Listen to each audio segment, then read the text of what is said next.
que se precia, reflexiona tarde o temprano sobre la inadecuación entre lenguaje y mundo. Siempre descubrir a un poeta es algo extraordinario. Descubrirlo cuando todavía parece que no hay nada para descubrir ahí. Espuma de lava, lento río. Ya no sabe si la rama de qué árbol. Más extraña la máscara que el cuerpo verdadero. I heard this crazy, beautiful music and it was really cool rhythms and I was like, what is that? Empiezo a descubrir entre la bruma la figura de ese mar extraño. Ella, en cambio, sí se siente a mano con la justicia. Mató y pagó lo que le dijeron que debía pagar. Confía en esa invariabilidad de su casa para acelerar las partículas de todas las variables narrativas dentro de su reino de palabras.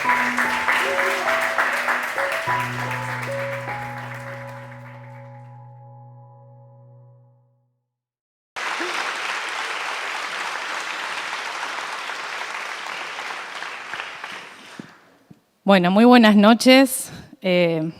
Hacer una presentación después de este aplauso, el aplauso ya lo dijo todo.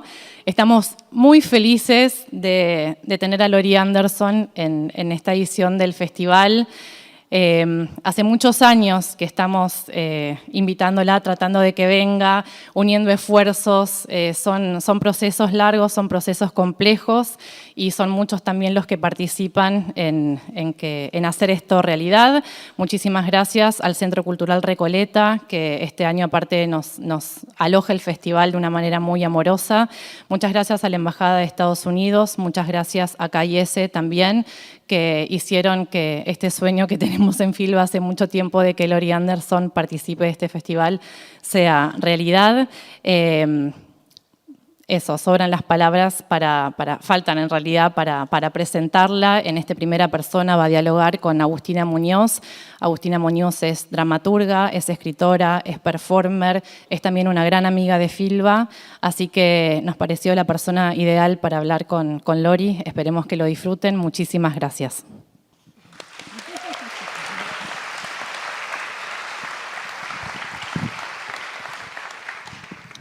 Bueno, muchas gracias por estar acá. Yo quería agradecerle a todo el equipo del Filba que hacen este festival con tanto amor y generosidad y que logran de verdad que sea un lugar de encuentro y de intercambio. Hola, Laurie. Bueno, vamos a comenzar. En una entrevista hablabas que te había llevado muchos años poder definir tu trabajo y que finalmente habías decidido decir que eras una contadora de historias. ¿De qué se trata para vos contar historias? Well, let's see. First of all, hello. And you look so comfortable. It's really nice to see everybody just on the floor. Or some people are sitting in chairs, right? Yeah, okay. Okay, good.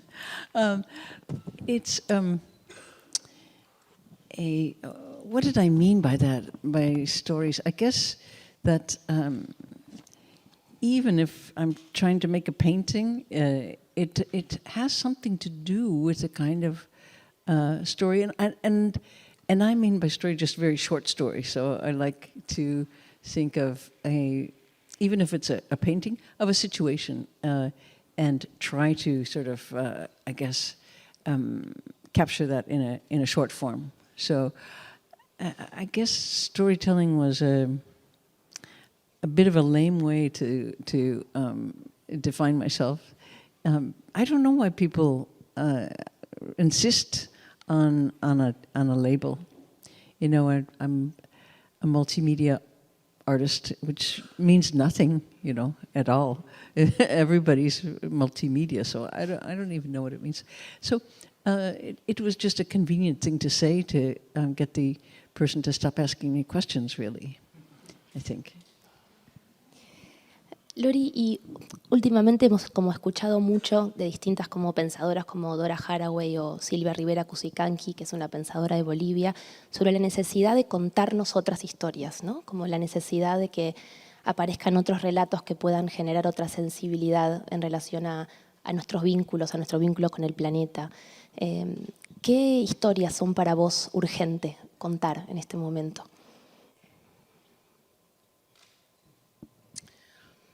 Well, I try to resist telling the stories that many people are repeating about the collapse of the planet, even though I think that's a very interesting story.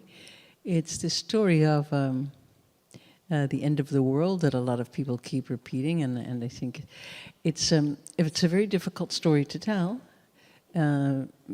because it's a story is something that you tell to someone, and if you're telling the story of the end of the world, you're telling that story to no one.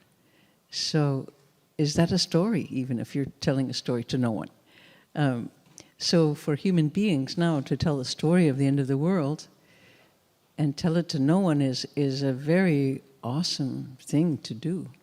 And it's also a little bit sketchy because we don't know. Nobody knows this. It's like telling the story of the beginning of the world. It has the same kind of fuzzy proportions, you know. There are many stories in every culture about how the world began, and so now this story of how the world ends is a very bizarre one, and I know that you can feel it, don't you think? In writers here, are they attempting to tell this story, this end of the world sort of story? What is it like here? No, creo que está esa pregunta sobre cómo nos revitalizamos, ¿no? Y que creo que tiene que ver con tu trabajo, que cómo encontrar sentido, ¿no? Cómo volvernos a encontrar o cómo despertar una sensibilidad a pesar de todo, ¿no? Well, I'm not so cheerful, you know, to say that, you know, revitalize this, because I don't really want to change the world. I like the world the way it is, and even with its collapse, I like what's going on. You know, I don't try to push another direction, you know, or find the good in the bad. I don't think. I really try to see things as they are, not how I think they should be or with the way they could be. So, and within that way to see things, then I think probably there is a secret wish to have things be, have them improve.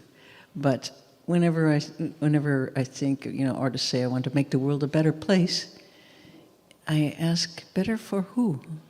For you and your friends? Who? You know, everybody has a way that they picture this much better world, and sometimes it's hard to get that balance, don't you think?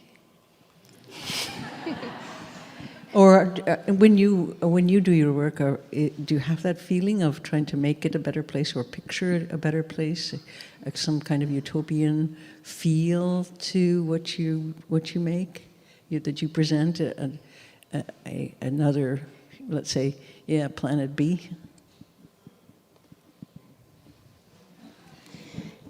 Supongo que siempre se parte de una, ¿no? Como una historia que traiga algo de sentido para una y esa confianza en que eso va a generar quizás un encuentro afuera, ¿no?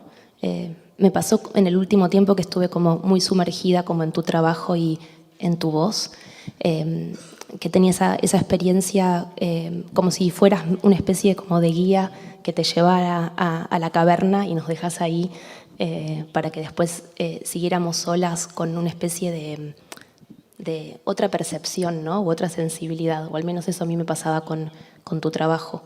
Y pensaba qué experiencias o qué artistas te producen a vos ese encuentro con el misterio, que yo creo que hay algo en tu obra, ¿no? Como de rondar eso. You know, I have a friend who gave me a pen, and it's shaped like a pipe, like a pipe that maybe Cecine Passen Piep, the pipe, but it has a little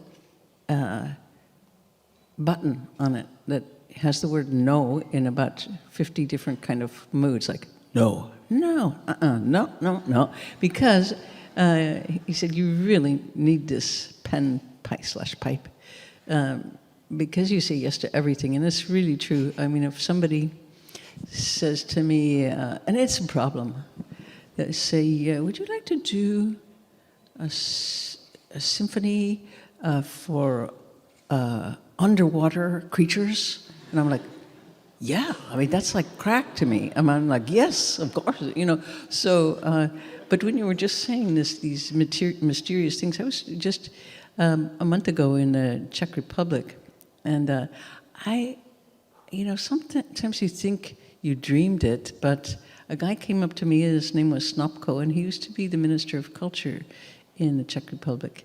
And he had written me a letter maybe 30 years ago saying, would you like to come to Czechoslovakia at the time, and go into the deepest caves there and make some cave music. And I was like, yes, I didn't have the no pen yet. So it was, I am a person who depends on suggestions from other people, I guess, I have my projects, but if somebody says something like that, I'm like, very, very, a little too interested, very interested, a little too interested in trying to make something that I wouldn't think of, that is not part of my so-called program. And I like to jump out of my own agenda, let's say, of projects and do something that's recently,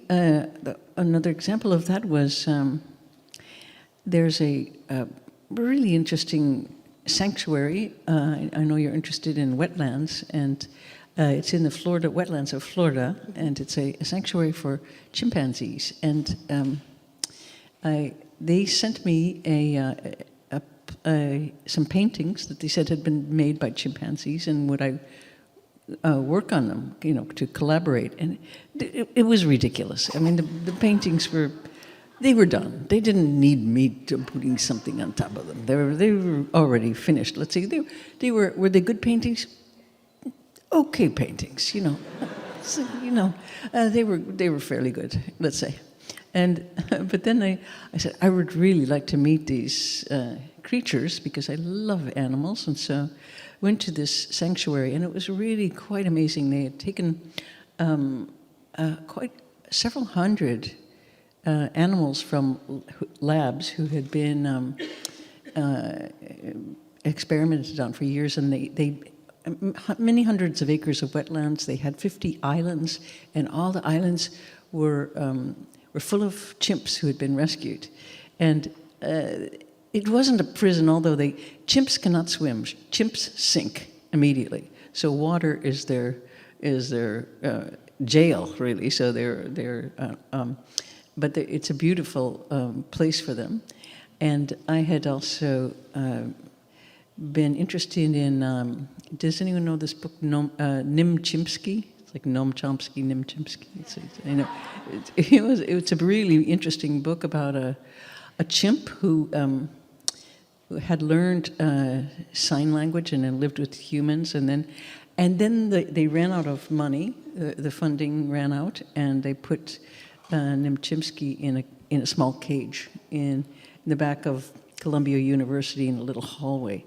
For years he was there. And then one day somebody went past his cage, and Nim began signing, saying, "Get me out of here," in sign language. And the person is like, "You speak sign language?" And Nim says, "Yes, I speak. I've been here, I don't know how many years." Years, everything. So anyway, they're incredible animals. And I spent a lot of time there in Florida over the pandemic. This was one of the few places that you could go. And so I would go down to Florida. And first time I went there, I heard this crazy beautiful music, and it was really cool rhythms, and I was like, what is that? And it was, as the new chimps come in, they're put in a big kind of holding pen, so they're pushing on their metal cages and making all these really cool sounds. And so I said, can I come and record with them? And they were like, yes. So I went down a couple of months ago, finally, with a lot of recording equipment and violin and lots and lots of microphones. And I played some things, and one of the chimps, who's named Arthur, began this little melody, and it was really a delicate, beautiful melody. And then I played it on the violin, and then Arthur sang it again, and then I did some variations on it, and then he sang it again, and I was like, I'm in heaven. I mean, life doesn't get better than that, you know. It really is. I mean, there's something about, of course, it's really wonderful to make contact with other human beings, but there's something really wild when you make contact with an animal, and you know, you get to know someone. Those of you who are musicians and do improv know that you have a real contact with people when there's no program, you're making it up. Someone does this, someone does that, and you learn who they are. So I had that very intense experience with those chimps, and it was. I found myself often, actually, in a strange way, being able to have that kind of contact with animals. I don't know why I'm going off on this riff. I guess it was just because you were saying like something about trying to take advantage of mysterious circumstances. So that is very attractive to me, because I'm not really a career person. I never. I come really from a time when I was a young artist, we had no plans. You know, there was no sense that we would make a career out of what we were doing. It was not very much like now. And the people who had plans, you know, what they were going to do with their art and where they were going to live and where they were going to, we felt sorry for them, you know. It was like, it seemed sad, you know, not to know so much about what you wanted to do, lay it out so clearly. So I'm from a really much more of an attitude from the 60s, which was left over from that era, and when I came into making work, it was much more of that feeling of real kind of weird, crazy freedom. And I know that artists now have a kind of obligation, or they feel they do, to find, you know, define what they are. And like when you were saying, what are you doing, writer, blah, blah, blah, blah, define it. So I think that a lot of people feel a need to say that about who they are and what they do. Do you think that's true here as well? Sí, creo que en los lugares donde como el arte tiene como, bueno, o el mercado del arte es más fuerte, eso se da mucho más, ¿no? Como tener que definir qué haces, qué tipo de artista sos. Acá hay como un refrán muy terrible que es como el que mucho abarca, poco aprieta, que es como la condena máxima. Pero justo me acordé que una amiga me dijo, decile a Laurie que la amamos y que hizo nuestra vida mucho mejor. Y yo le pregunté en qué sentido, y se dijo porque nos habilitó a ser más libres. Y pensé mucho en eso, ¿no? De la idea de artista independiente que vos representás, incluso habiendo como surcado en tu carrera distintas escalas o estando incluso muy cerca, ¿no? Como del mercado, del arte. Y es una pregunta para mí de si hubo momentos en que eso te fue más difícil o cómo fuiste logrando, ¿no? esa independencia, esa libertad. Well, I think, like I said, I came from this very, very supportive culture that was a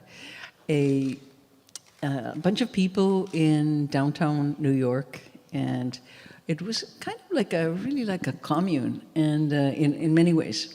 And we were all doing different things, you know. There was people doing sculpture and painting and music, but we would help each other.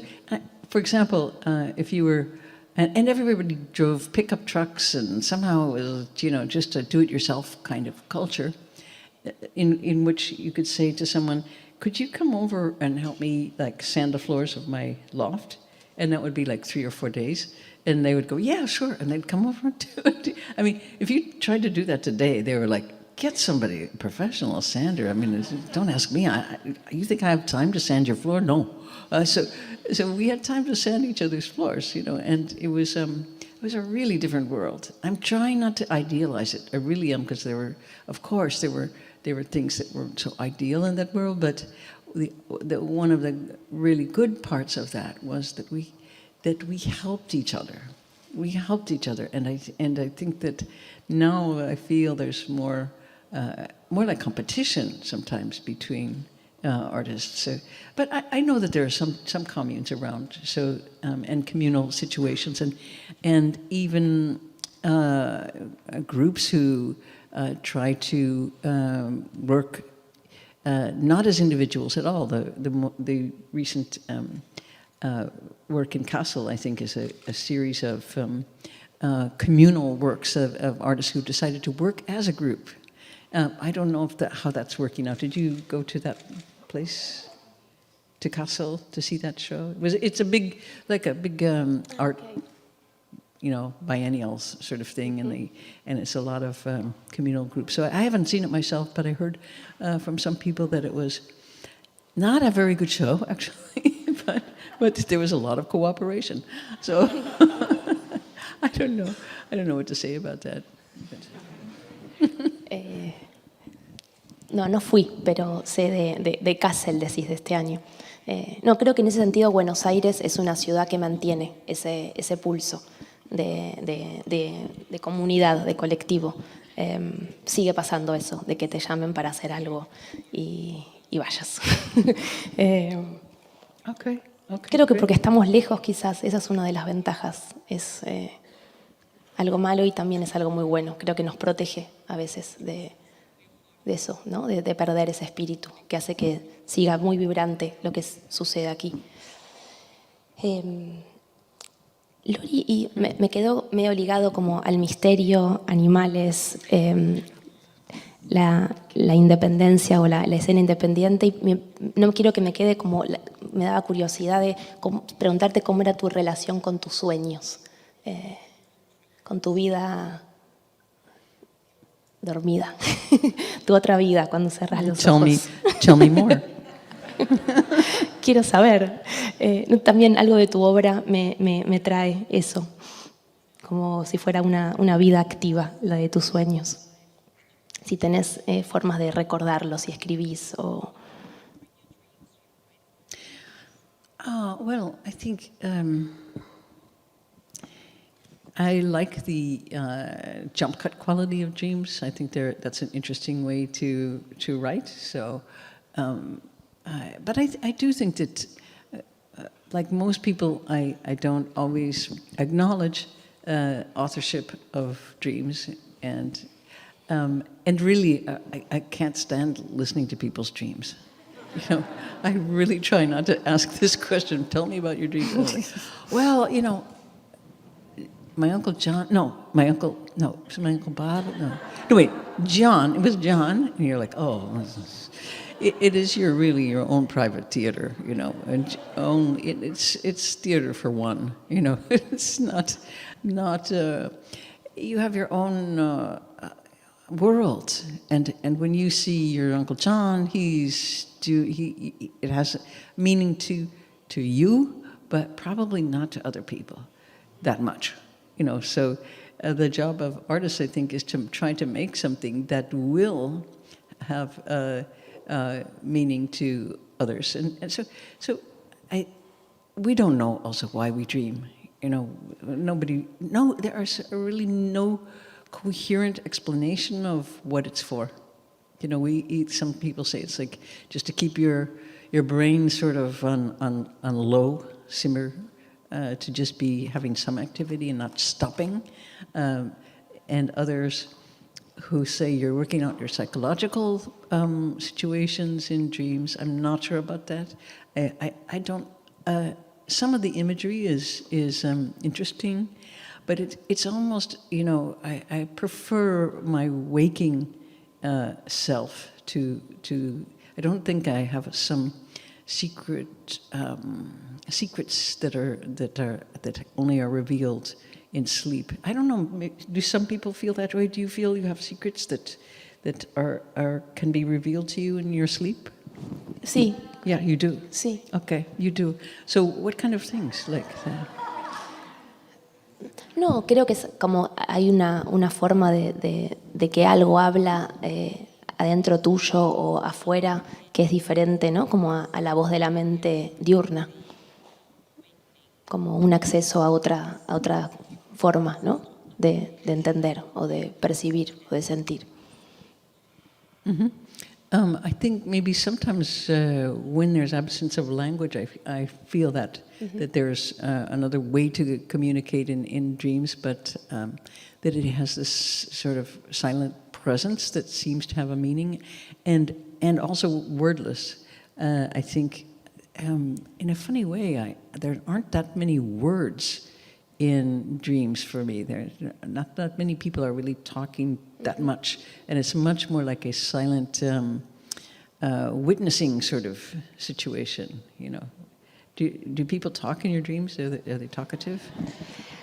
Yo tengo sueños muy simples, como me dan un cigarrillo, como cosas muy...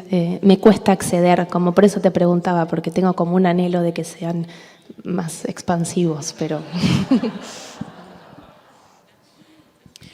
Well, I have a recipe for this, and if you're not having very interesting dreams, salt and milk before you go to sleep.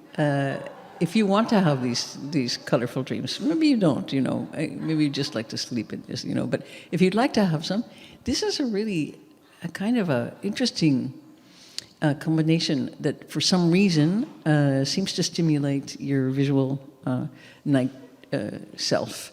So you have a little bit of milk and some, like a very salty cracker, something like this. And you try that and see what happens if you have some dreams. I mean, I know that many works of art and writers talk about how their dreams influence them, but I can't say that I have learned a lot about that, except that sometimes I realize that when I recognize I am the one who's the writer, the director, the lighting designer, the costume designer, and everything else in these dreams, you know, you think, well, that's why did I make it look like that? You know, and also when I try to remember what they are, I realize that they're very incomplete. If you try to look at someone in your dreams, you know, you have a very sketchy picture, and if you try to get behind them really quickly, you realize they're not there because you didn't draw the back of that person. You just drew a kind of sketchy front. So they're not really there. You know, nobody's really in there. So they're just these kind of quick impressions that you, and I think that's maybe the most useful thing for me in terms of dreaming, is realizing how much I project onto other people things that are not really at all what or who they are. So it's just like one big hall of mirrors, you know. So yeah.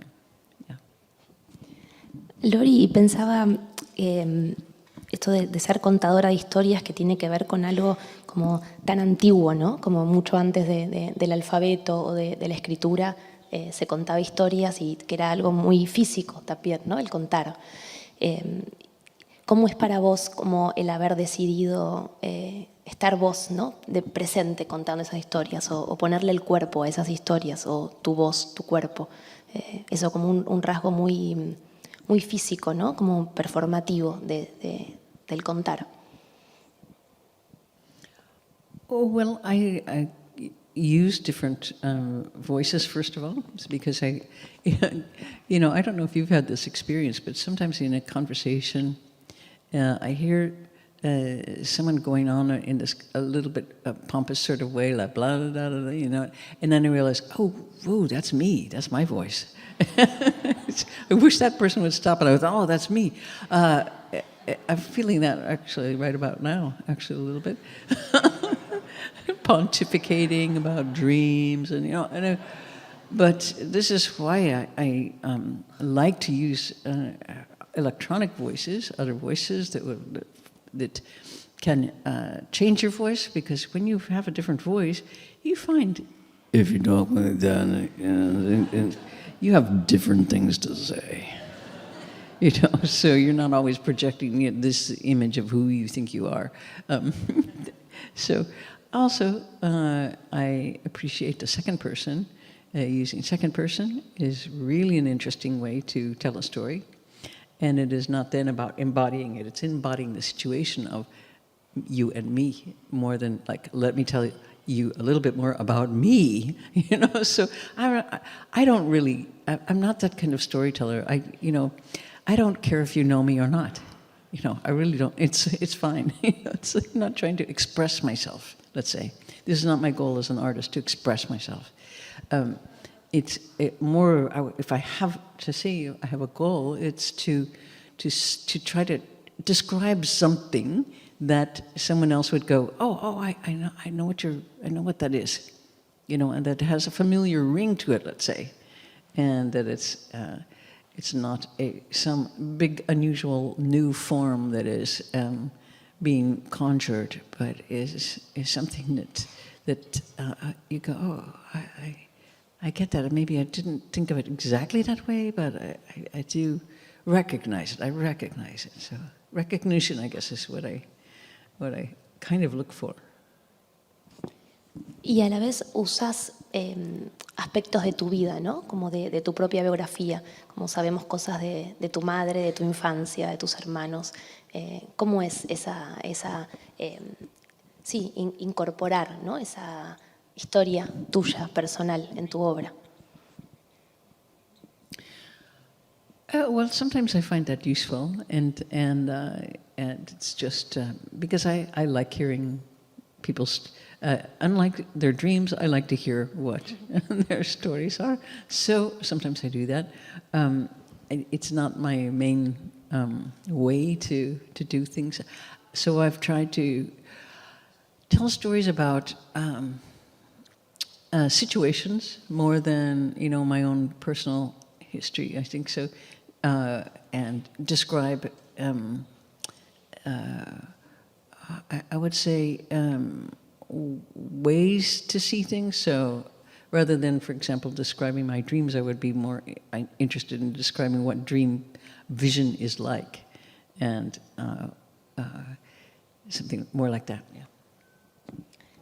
¿Y cómo fue crecer en el medio oeste norteamericano en los 40 y 50? Oh, well,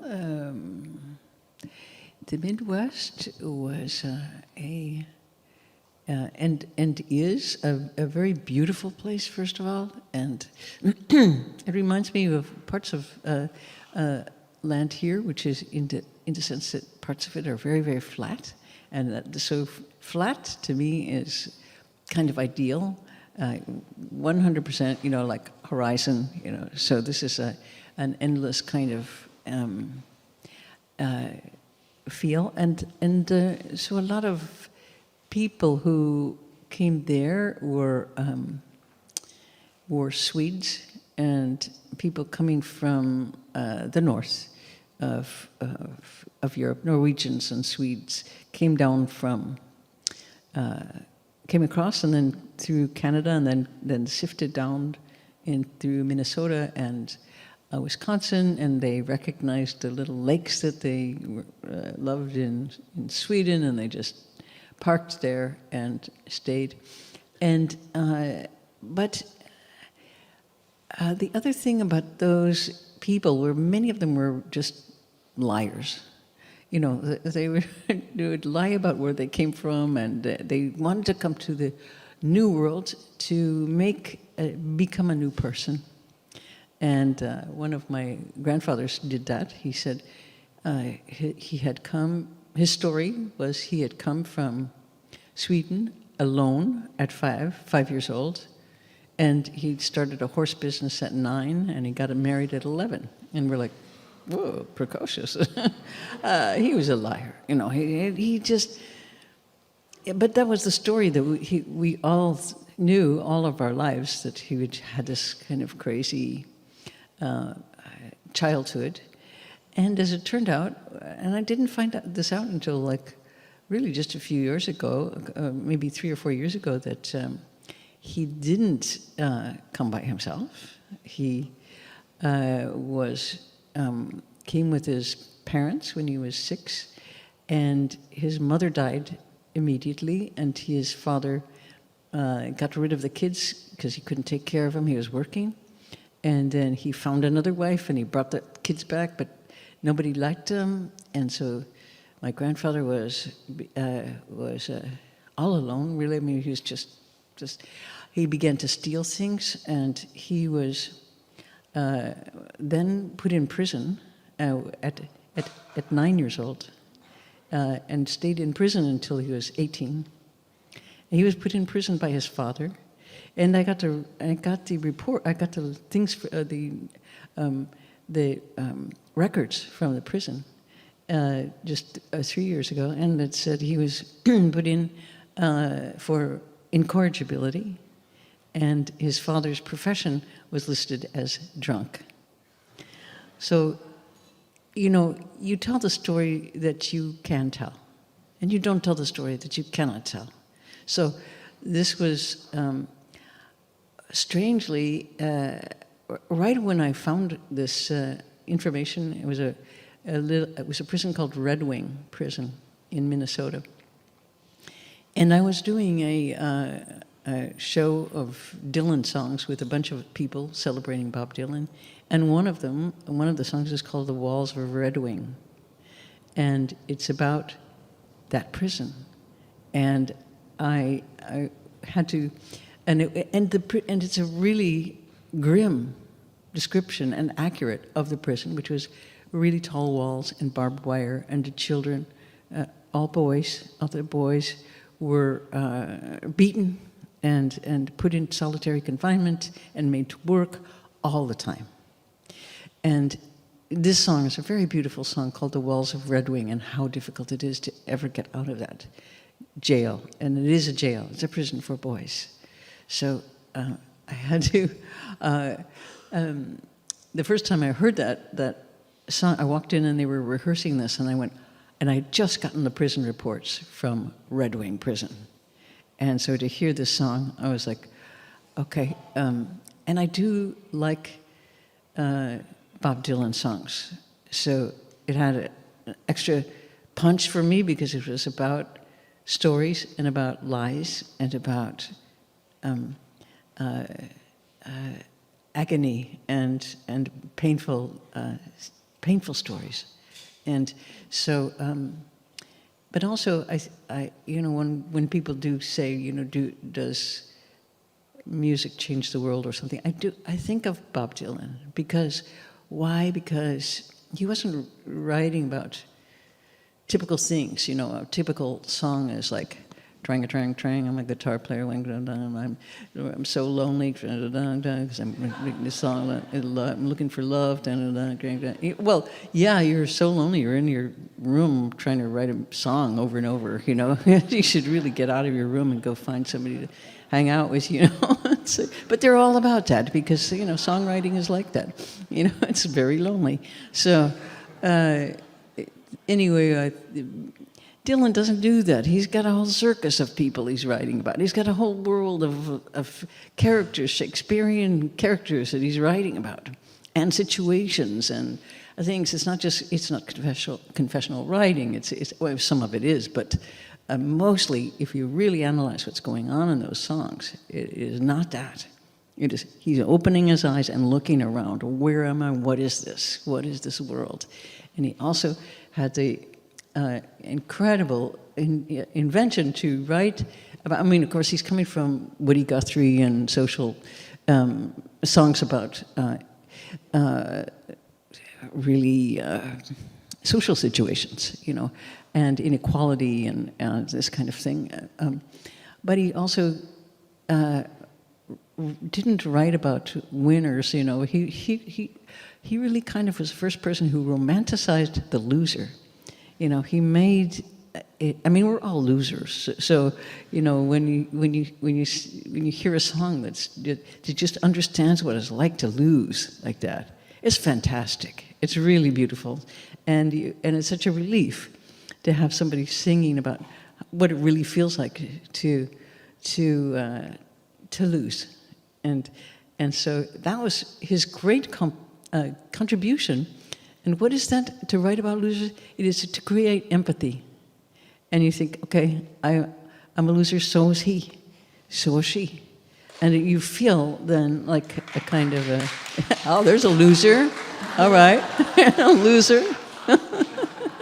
No, I do feel that way about Bob Dylan, is that he really had that ability to speak from that part of himself. You know, so that's really great writing, you know. Muchas cosas atravesando a la vez, pero justo para agarrar lo de las prisiones y lo de que sí, desde dónde contar, pienso en esta colaboración que hiciste con Mohamed El Garani, que quizás puedas hablar de él para quienes no lo conocen. ¿Cómo fue que decidiste, por ejemplo, esa historia, no contarla vos, ¿no? Como ceder la voz a él para que cuente él mismo su historia? ¿Hay historias que no podés contar? Oh, so well, sometimes it's good to hand the microphone to the person whose story it is. I know. So what this project was, it was. It's not a short story, but I'll tell you the quick version of it.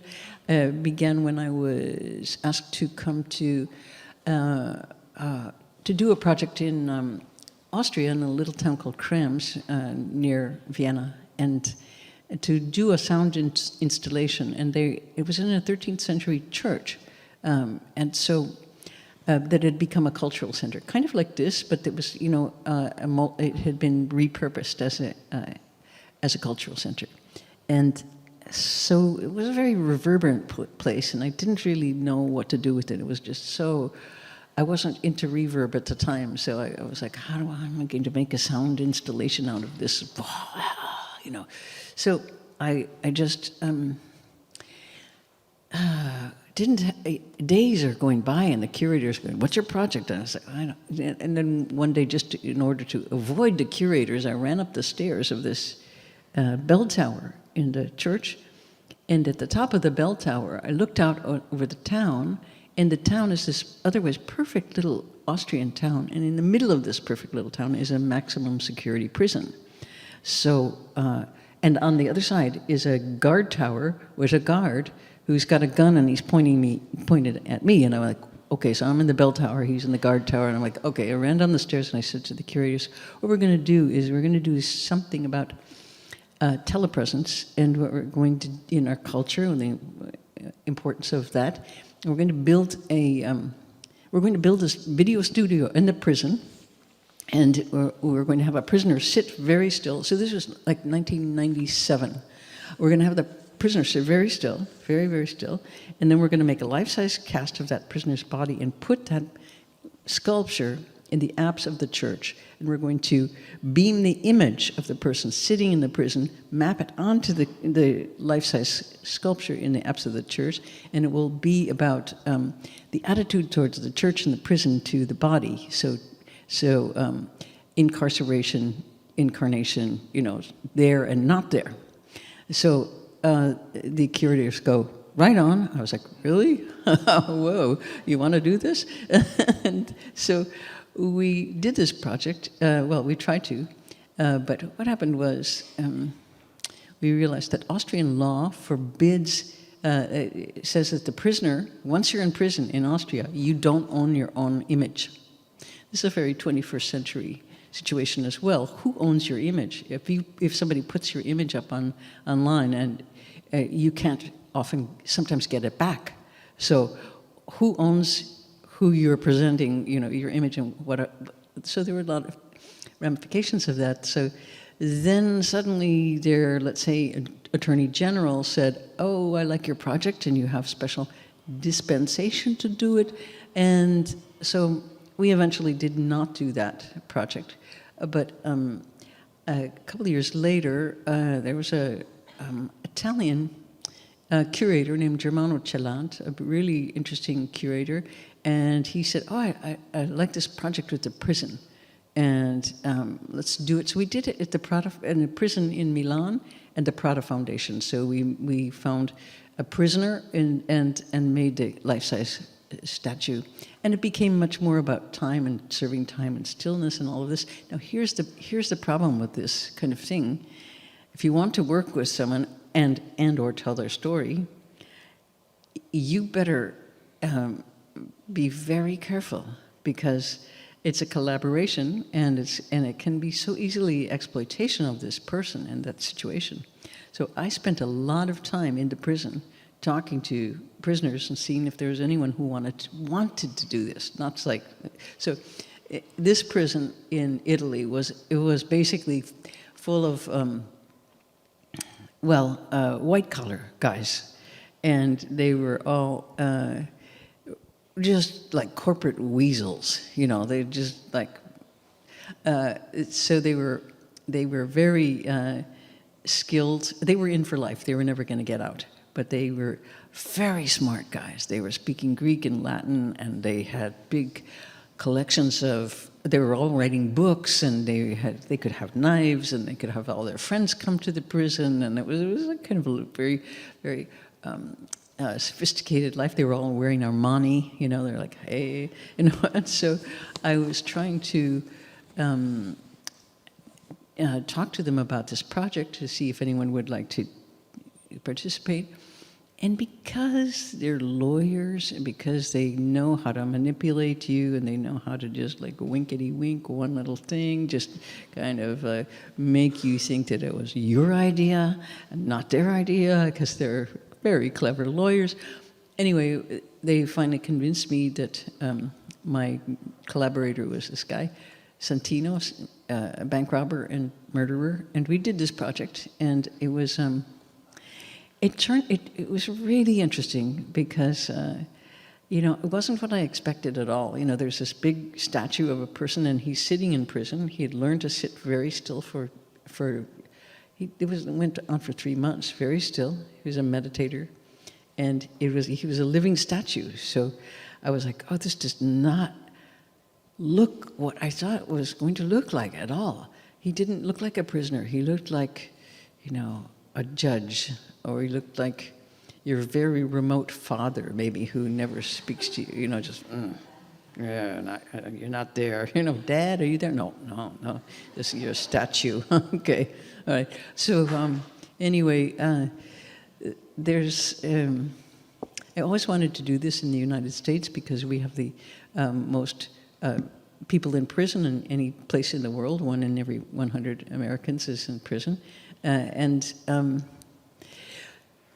So I proposed doing in this big place in New York, Park Avenue Armory, doing something with an American prisoner, a bunch of American prisoners actually. So there would be a hallway of big statues, like imagine a hallway of the dead in Egypt, of rows of people, huge statues, and then beaming these images in of all of these prisoners from all of the upstate prisons in New York.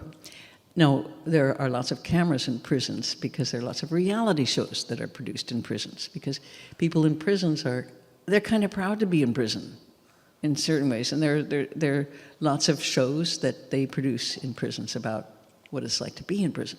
So there was already this tradition of that. So then I was pretty far along in that project, and Homeland Security, which is our spy organization, got in touch with me and said, "You will never be doing this project with prisons and cameras in the United States of America, period." So I was like, whoa, okay, that's pretty clear. So I had to find another project really quickly, and I'll try to make the rest of the story super short, because it's not in one of these short stories. So I got in touch with, through a group in London called Reprieve. They represent people in death row prisons in the United States. And they also represent people prisoners in Guantanamo. So they said I got in touch with them, and they said, I explained the project, and you know, I expected this person. I was saying, I'm doing, this project about telecommunication and prison and time and sitting still and, the statues, and I'm expecting somebody to go, I don't even know what you're talking about. But she said, tell me more. I was like, whoa, okay. So we ended up, she said, finally, I have somebody who would like to collaborate with you. He's the youngest detainee in Guantanamo, and his name is Mohammed El-Garani. And so I went to Africa to meet him, because he was out then of Guantanamo, to basically find out what his story was. And now he had a very different story than the US government, who had put him in prison he was also another boy in prison who he was captured and bought really for $5,000, because we were looking for Saudis, and he was bought as a likely terrorist subject. So he was put in solitary and tortured for years. He had cuts all over his body. He was and then he had been kicked out of the prison because there was no case. It was the story of his life, which was he was a little boy who was a goat herder in Chad, part of Saudi Arabia, and the U.S. government story was that he was a super spy who, at the age of 8, had found his way to London to join a spy cell and become a terrorist. Which is just absurd. I mean, when you're talking about fantasy stories, this was just an absurd story. So there's these two stories, and so that's what we did. Eventually, I went to Africa and we built a studio there, and Mohammed, because of course Guantanamo terrorists are not allowed in the United States, we thought we'll beam him in electronically. So we built a statue the size of the Lincoln Memorial, and we beamed Mohammed El-Garani's image onto that statue. And it was enormous and in a huge space. And then we also presented his story in many different forms, in film and also printed, so that people could understand what it was, because, the propaganda is that these are the real bad guys in the prison and real terrorists and really scary guys. Tell you the truth, after, studying Guantanamo for years, the people there they're just, okay, the 2% had something to do with it. The rest are just really, really unlucky guys. They're cab drivers, they're students, they're people who are just grabbed off the street, sold basically $5,000 and put in there to. So listening to Mohammed talk about Guantanamo and hearing what it was like to be there, you really get a picture of what's going on in some people's minds. So, for example, one of the detainees told the guards there that he had this dream that a submarine came to rescue all the prisoners. And the next day, Guantanamo Bay was filled with helicopters and ships and the Navy looking for the dream submarine. I mean, this is a dark dream. It is a fantasy of darkness that becomes one that's accepted as reality. So, this is one of the biggest struggles in my own country is like that is split it down the middle is what is real and what is not. And so half the people are going, you're real, you're not real, we're real, you're not real. So when you say people aren't real, you can kill them. That's how it works.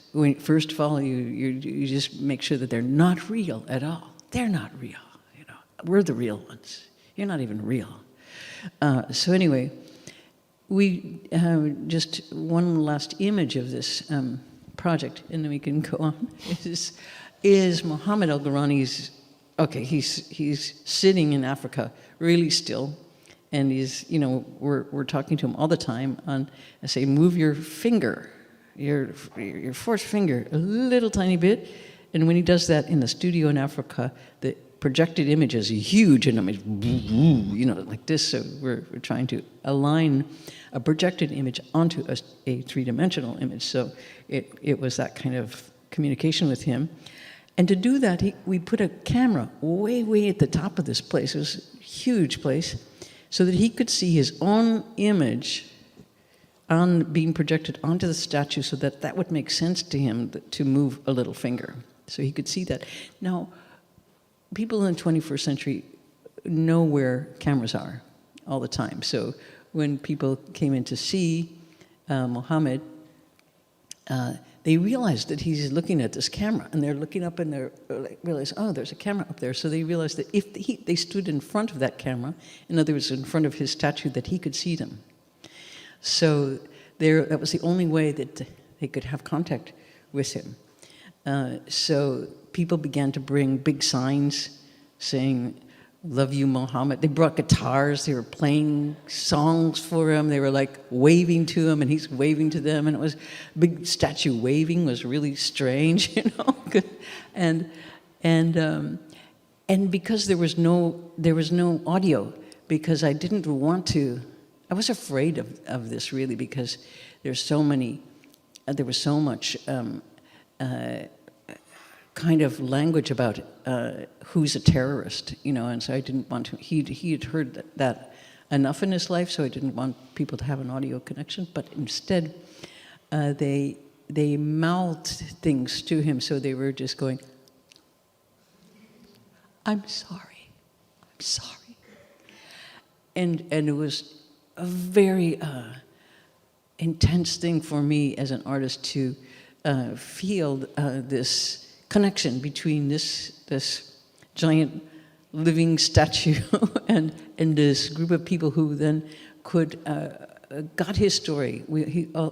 And when I realized, that he was really articulate and could tell his own stories, I really stepped out. I just became the microphone and the person holding the microphone in this situation.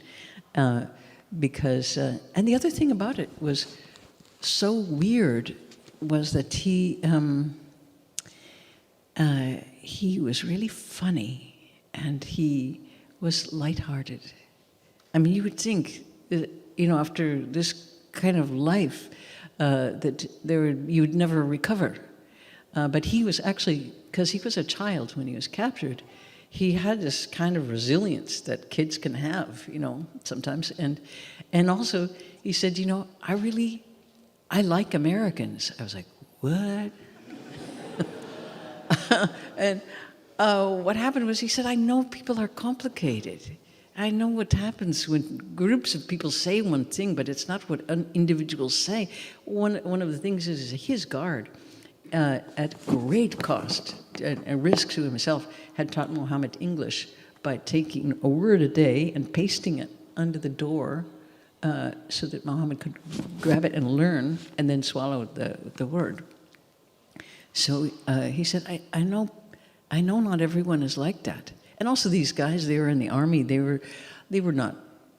they signed up to fight bad guys. They didn't sign up to be prison guards, so they were really, what am I doing here, So it was a really wonderfully complex project in which nobody was really what you thought they might be. So this is the kind of project that as somebody who enjoys stories, for me it was really interesting, because you have the big main story of the government story, and then you have also as an artist, who gets this great chance to collaborate with a goat herder from Saudi Arabia? That's my collaborator. So I was like, oh, this is really fantastic. So jumping out of my own life is what I most like to do.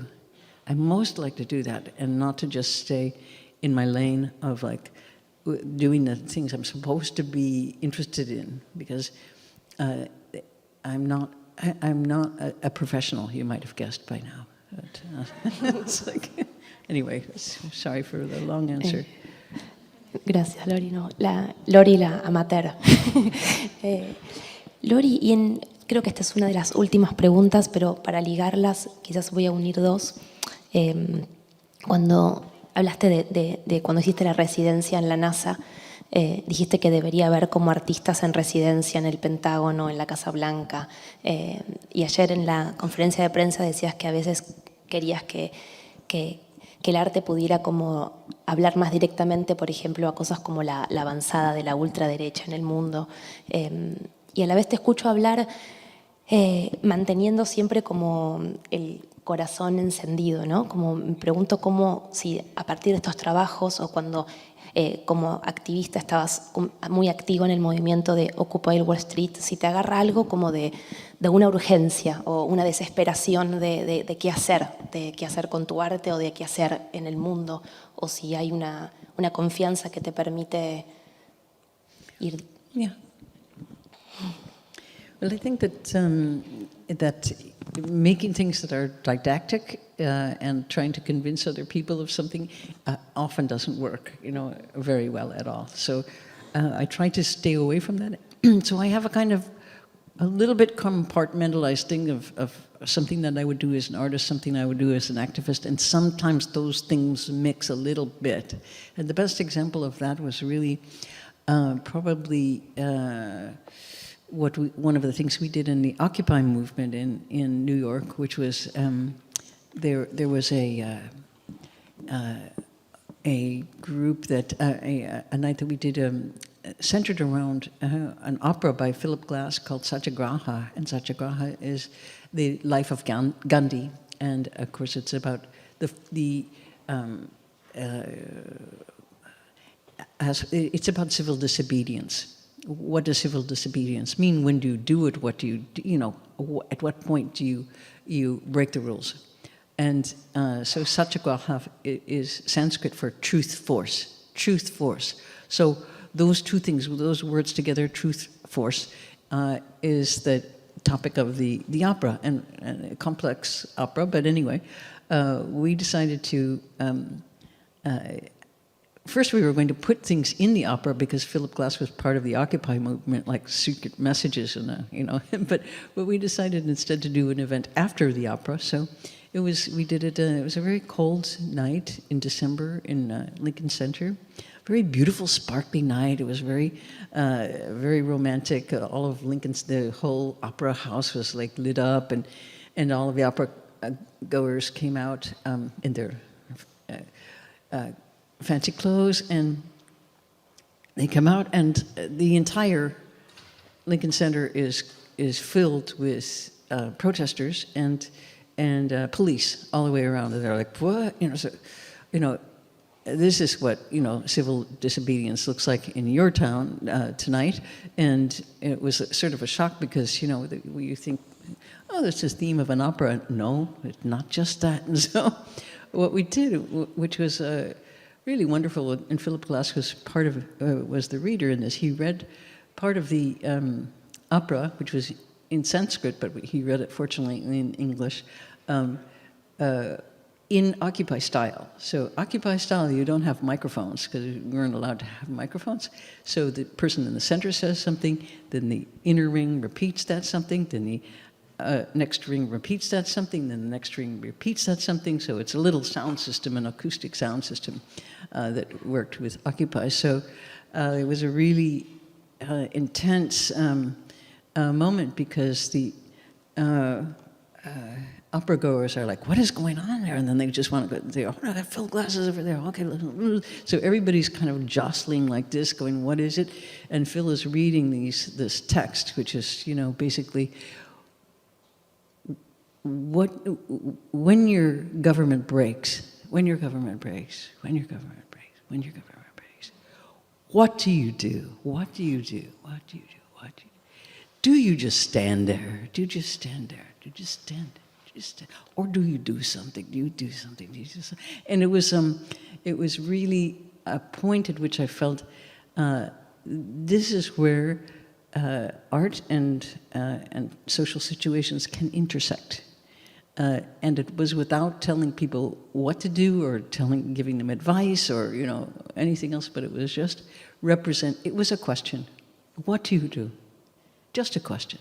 And I think that for artists to be able to ask questions is a very valuable thing to do, especially in a situation in which government is becoming, and not just government, but social situations are becoming more and more,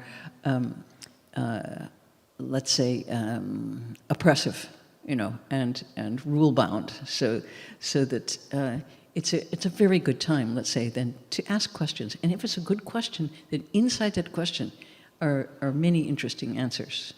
You know, so that's. I think you also wanted to talk about wetlands. I know, because you were going to say something. You want to mention something about that because.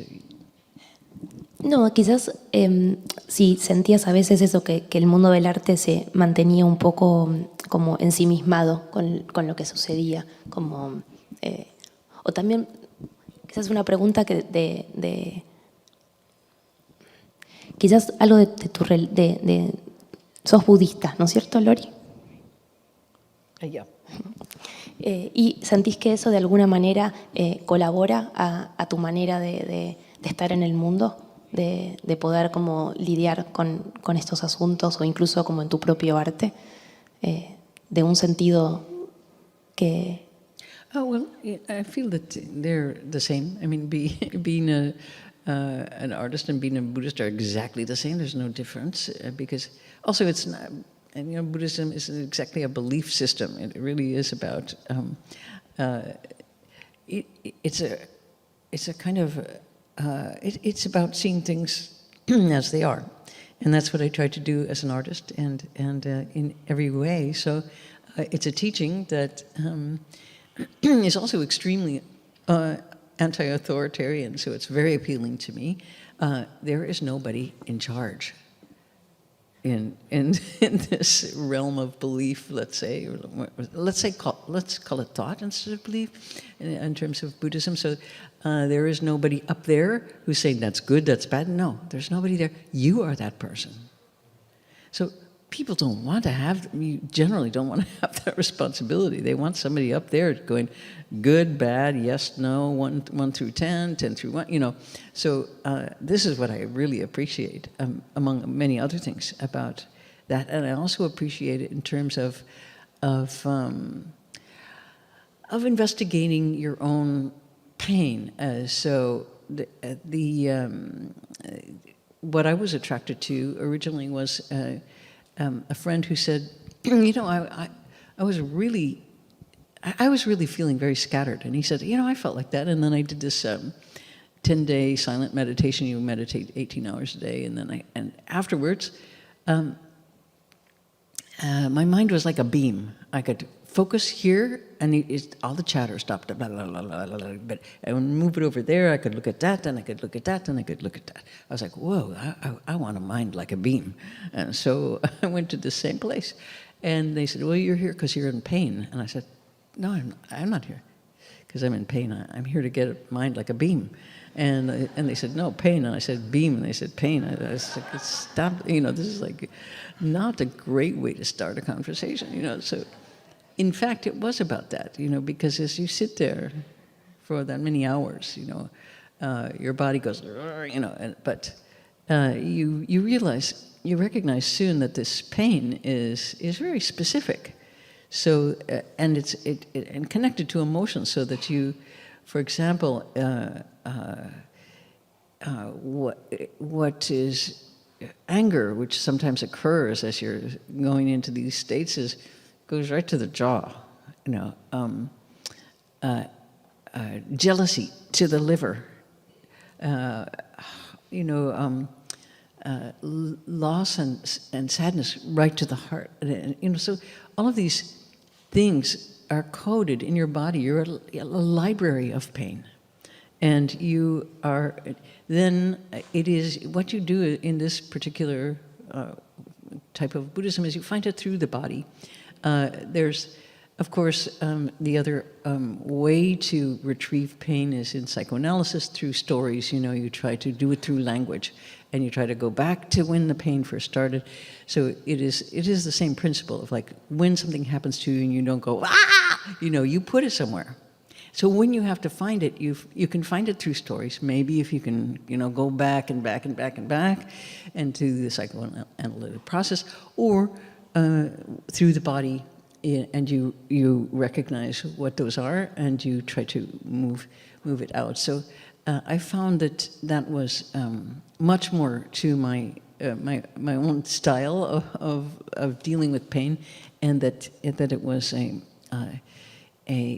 more visceral way that I didn't have. Because for me, as somebody who tells stories, it's easier to tell a story that isn't exactly true. It has some spinning in it. It has some other things, and it has some dreams. It has some opinions. It has a lot of things in it, and it's maybe not. So I found that for me, language wasn't the best way to deal with pain, and that. And I think that I mentioned that this morning in this so-called master class. There's a poet that I very much admire, and her name is Sharon Olds. And she said, I have 3 things that I think are important for you young artists. And she was like, because she's a teacher, and so she said, eat really good food. And we're like, okay. And get a lot of sleep, okay? And then try not to hate yourself so much. And I thought, right on, because, we're just like, it's so easy when somebody pushes you even a little bit to push on that self-hatred and just activate it. And it's right there. So I thought that was a wonderful thing to acknowledge that, and then just go, well, just do it a little bit less, And it became something that I think about quite often now, is to just try to do that. And that's probably not a good note to end this on. Not positive enough. Do you have a positive note we can end it on? Es un gran final, Laurie. Nos diste 3 claves. Muchas gracias, Laurie. Gracias.